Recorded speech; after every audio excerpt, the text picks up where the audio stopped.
자, 반갑습니다. 간만에 또 영상 올리려고 작업을 좀 하는데, 크게 이제 두 가지 정도 진행될 것 같아요. 요즘 제가 좀 작업하는 게 좀 너무 많아가지고, 지금 뭐, 카페 운영이나 이런 방향성에 대해서도 연말까지 좀 결정을 지으려는데, 그거 한 30분? 30분이 아니고, 한 1분 정도 카페 방향성에 대해서 얘기를 하고, 폴리페인팅 진행을 좀 해봅시다. 그래서 지금 카페 방향성은 이제 올해부터 제가 작년부터 이제 너무 바빠가지고 지금 게임 쪽으로 좀 디테일하게 들어가는 부분들을 과외나 이런 부분들을 다 이제 정지를 시킨 상태죠. 더 이상 모집 안 하고 기존에 이제 뭐 작업하시는 분들, 과외 받으시는 분들까지만 진행을 했었고 한 8개월 된 것 같은데 이제 조금 방향성을 저희 카페 전체 방향성을 게임 그래픽, 게임용 3D보다는 약간 이제 모델링이나 취미, Z브러시, 다음에 3D 프린트. 그러면서 이제 뭐 디자인에 대한 좀 공부, 포즈에 대한 공부 이런 것들을 주로 이제 좀 가볍게 하려고 그래요. 제가 너무 그 골치가 많이 아파가지고 그 작업하다가 그래서 좀 방향성을 그렇게 바꿔보려고 지금 준비를 중입니다. 그래서 차차 이제 여기 카페나 아니면 다른 카페 예전에 과외용으로 쓰던 카페를 좀 수정을 해서 쓰든지 그거는 공지를 따로 이제 한번 드리도록 하겠습니다. 뭐 별 관심이 없으신 분들도 계시지만 그래도 이제 요거는 또 한번 준비를 좀 해보겠습니다. 그래서 2월 전에 진행을 좀 할 거고, 자 이제 폴리 페인팅 관련해서 이제 질문하신 분들이 있는데 이게 이제 방법이 간단하게 그냥 페인트만 보다는 이제 폴리 페인팅 관련해서는 제가 영상이 있을 거고 이제 이 이해를 조금 하기 위해서 어떤 방식들이 있는지 그거를 조금 알아보도록 하겠습니다. 그래서 이제 이것도 나중에 좀 설명을 드릴 건데 기본적으로 이제 그 폴리 페인팅이라는 거는 이제 이게 다 바로 이제 지브러시에서 이렇게 이제 브러쉬로 그리듯이 이제 들어가는 거겠죠. 그래서 그 방식이 이제 그 그냥 폴리 페인트로 그릴 때 어떻게 하는지 당연히 이제 이렇게 붓을 켠 다음에 이제 맵을 그리면 되는데 색깔을 줘서 그냥 그리는 게 아니고 이제 여기 크게 체크할 게 두 군데가 있어요. 이제 A, M, RGB, RGB, M 여기까지가 하나의 카테고리라고 보시면 되고 Z add, Z sub Z add는 눌리면은 모델링이 되는 거 위쪽으로 튀어나오고 Z sub는 들어가겠죠. 그러니까 얘들이 켜져 있으면은 모델링도 같이 돼 버리겠죠.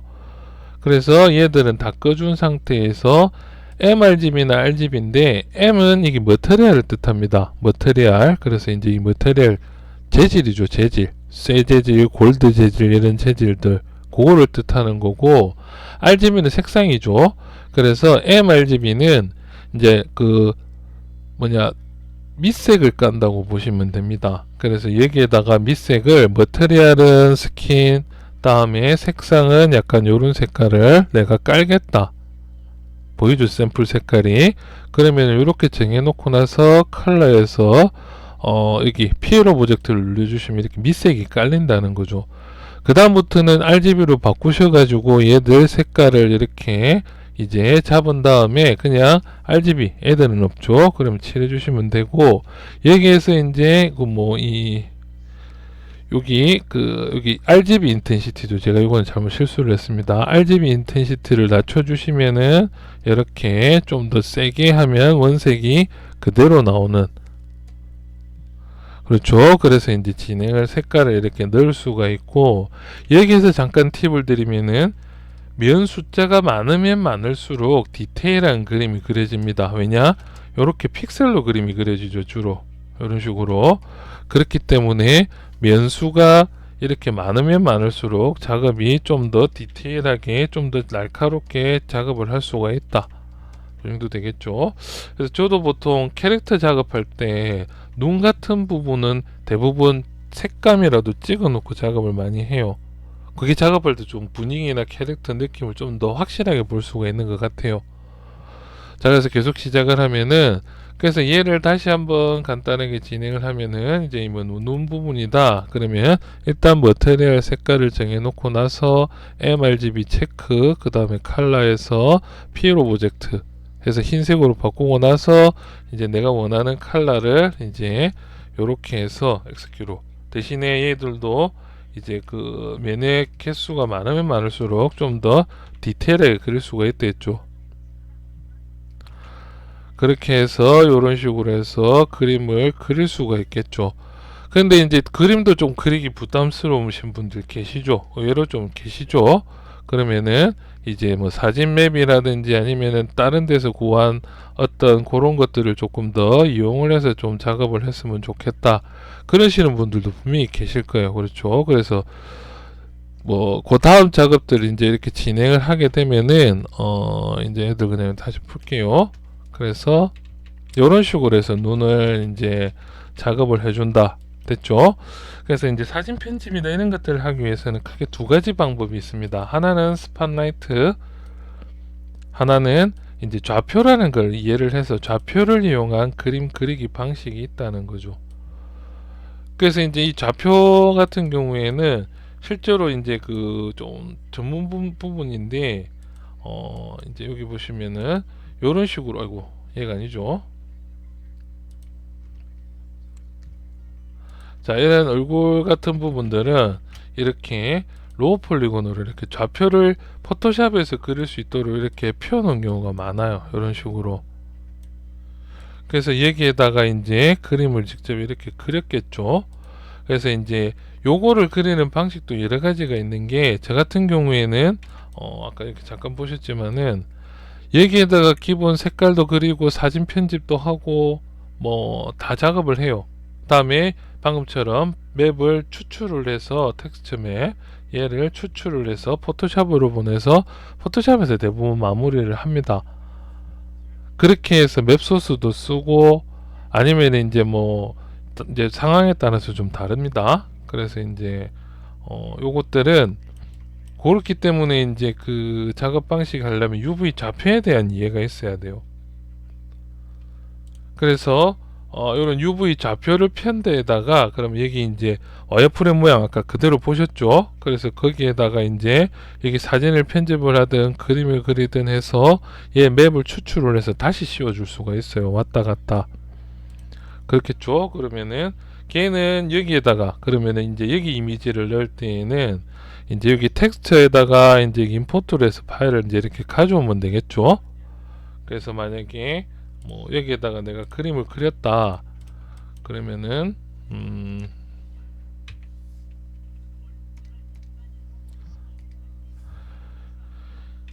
여기에다가 이제 점을 하나 찍었다 이런 식으로 잘 보이는데 몇 군데 더 찍을게요 이런 식으로.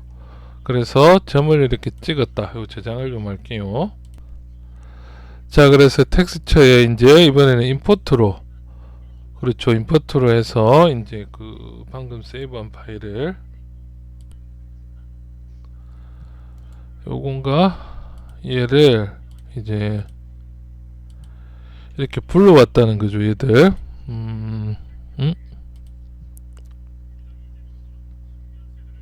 이렇게 불러왔죠. 그러면은 여기에다가 이제 얘를 바꿔주고 점이 안 찍혔네요. 점 찍힌 게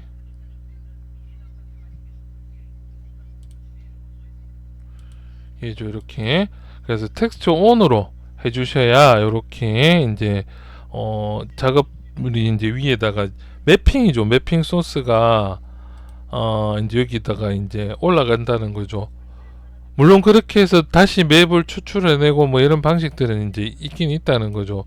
그래서 이제 이 좌표를 알고 좌표를 펴서 작업을, 그래서 연결 부분이나 이런 간단한 부분 같은 경우에는 이런 식으로 작업해 두고 여기에다가 바로 그림을 그릴 수도 있긴 있습니다. 얘들도 이런 식으로 해서 맵 그릴 수가 있죠. 그래서 뭐 사진 편집을 여기서 하는데 정교하지는 못하겠죠. 암만 해도. 그렇게 해서 이제 맵을 추출을 해서 좌표를 이용해서 그림을 그려야 됩니다. 그럼 그 좌표는 어떻게 펴느냐? 지브러시에서 적당히 펴는 방법, 제가 좋아하는 맥스에서 정확하게 데이터를 대칭으로 뽑아낼 수 있는 UV 언랩이라고 하죠. 언랩. 그래서 언랩 작업을 할 수 있는 방법이 있다는 거죠. 그리고 이제 스팟라이트 같은 경우에는 이제 사진 맵을 가지고 여기 이제 그려서 이제 그 도장 찍듯이 그려주는 방식이 있죠. 그 방식이 이제 텍스트에다가 방금 이제 이 텍스트를 이제 넣어서 작업을 할 수가 있는데, 뭐 일단은 얘를 그대로 한번 넣어 봅시다. 텍스트를 얘들을 이제 이렇게 스팟라이트에다가 넣어서 이제 도장 찍듯이 찍어준다는 거죠. 그러면 이제 요거 같은 경우에는 여기 들어가 보시면은 이제 그 스팟라이트가 있어요. 이렇게 이게 좀 느리네요.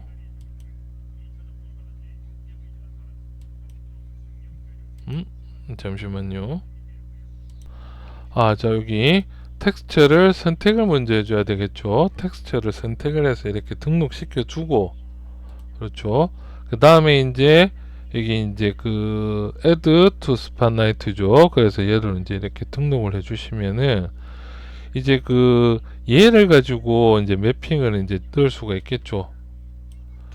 그래서 이제 뭐 이런 식으로 해서 내가 쓸 재질, 사진 맵이라든지 이런 것들, 다음에 사이즈 이런 식으로 해서 최대한 이제 맞춰서 작업이 되겠죠.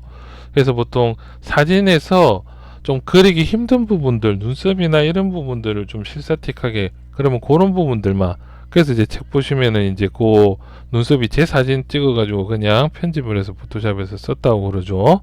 그래서 이런 식으로 해서 이 스팟라이트 방식으로 이제 그 맵을 그려줄 수가 있다는 거죠, 얘들은. 그럼 이제 스팟라이트 관련해서 이제 얘는 단축키 Z키, Shift Z는 다 없어지고 Z 이걸 또 아셔야 된다는 거죠, 이런 부분들이. 그래서 이제 그 Shift Z 다음에 Z 이렇게 해서 이제 뭐 여기에다가 이제 내가 뭐 밑에 부분들 이렇게 해서 이제 그림을 좀 그려서 이렇게 지금 들어가죠. 이렇게 Shift Z 들어가면은 뭐 요거 좀 옮겨서 그려 볼게요. 좀 보이도록 요렇게. 그러면은 이 상태에서 RGB만 켜져 있으면은 요렇게 색깔이 진해지죠. 그렇게 해서 Shift Z로 보시면은 요렇게. 그러니까 이제 뭐 방법은 나중에 본인이 맵을 좀 몇 개 그려놓은 게 있으면은 그 맵을 이렇게 갖고 오고, 요즘에는 이거보다 훨씬 좋은 툴도 많죠. 뭐 텍스처 뭐 XYZ인가 그런 것들도 많고. 그래서 이제 그거로 사진 맵을 정말 실사틱하게 정말 이쁘게 잘 뽑을 수 있는 방법들도 많죠. 그래서 이제 상황의 목적에 따라서 이런 식으로 해서 이제 세 가지 정도 방식으로 맵을 그릴 수가 있다는 겁니다. 그리고 끝으로 잠깐 잘 안 쓰는 방식이 이제 머터리얼이 왜 굳이 나눠져 있냐 하면은, 저 같은 경우에는 요거를 좀 쓰기는 써요. 그래서 이런 식으로 해서 머터리얼 자체를 이렇게 부분만 이렇게 바꿔준다는 거죠, 금색으로. 그 다음에 얘들은 좀 더 진한 이런 색으로. 그러면은 얘들이 이제 빛에 따라서 이렇게 반응이 다르죠, 재질이. 그게 이제 요거 작업할 때 이렇게 다른 부분들 있죠, 쇠가 좀 다른 부분이나 빛 바른 부분들, 요런 부분들은 전부 다 제가 그때 공부한다고 이렇게 직접 칠을 해봤어요. 뭐 저는 나름대로 그렇게 해서 추출해서 그 맵을 기반으로 수정하고 이러면은 나중에 좀 써먹을 때가 있겠다, 그 정도까지 공부를 했다는 거죠. 자, 이제 새해도 밝았고 이제 또 열심히 또 작업을 조금 더 진행을 해 봅시다. 카페는 제가 방향성 조금 더 정해지면은 이제 취미 모델링 반 정도로 해서 또 조금 운영을 해볼까 싶어요. 그래서 그거는 제가 따로 공지를 드리겠습니다. 작업 열심히 합시다. 새해 복 많이 받으세요. 이만.